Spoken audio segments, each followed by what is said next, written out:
Welcome back, everyone. Christian Smith here with Reign Ministries, and today we're continuing to talk about why God allows suffering.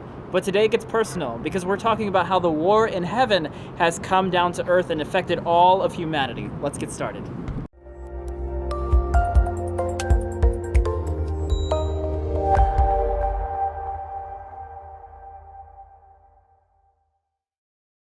Around 6,000 years ago, when God created the earth, as he formed and he filled it, everything was created perfect.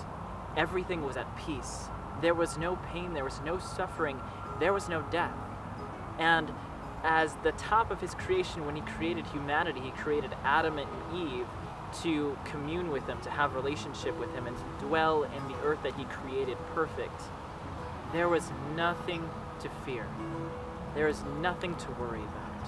The garden that they were put in, the Garden of Eden, was incredible. It's amazing to think that at one time on this planet there was no pain or suffering or death. Imagine what the Garden of Eden must have been like, what the food must have been like, to interact with any animal without fear. But more than that, to have a perfect relationship with God every single day, nothing separated. But Adam and Eve had a decision to make. They had the freedom to choose to either trust fully in God or to allow the deceptions of Satan to turn their mind to a different way.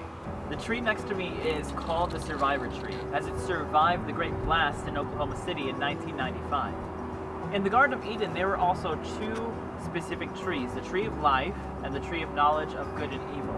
As Adam and Eve were given the choice whether to trust God or be deceived by the enemy. As time passed, the enemy, Satan, had deceived Eve into eating the fruit, and then convinced Adam to do the same. Thus, they gave ground to Satan. They gave ground to the enemy to bring sin, pain, and suffering into the world. And after that, great darkness entered the world. After Adam and Eve made the decision to eat the fruit of the tree of knowledge of good and evil, this planet has experienced a great descent into darkness. It gave permission to the enemy to have access to this planet, and we see the results all around us. This war continues to rage on earth, the war that began in heaven. God and his angels, Satan and his angels, and both are trying to bring us on their side. But as we read the scriptures, we know who's going to win at the end, that God is going to be victorious, that he is love, and that he is just, and he will win this war once and for all. And so if he's going to win this, it begs the question, why has suffering been allowed to be prolonged on earth? In Matthew chapter 13, Jesus gives a parable of a field where good seed is sown. But as wheat rises up, there are tares that come along with it. And the servants ask, "Where are these tares? Did you not sow good seed?" But he says, "An enemy has done this." The field represents the world. The wheat are the righteous, and the tares are those who have chosen to follow the enemy.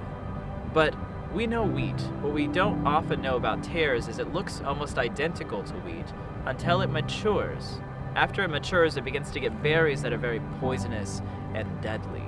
The same is with sin. We see the suffering in the world as a result of sin.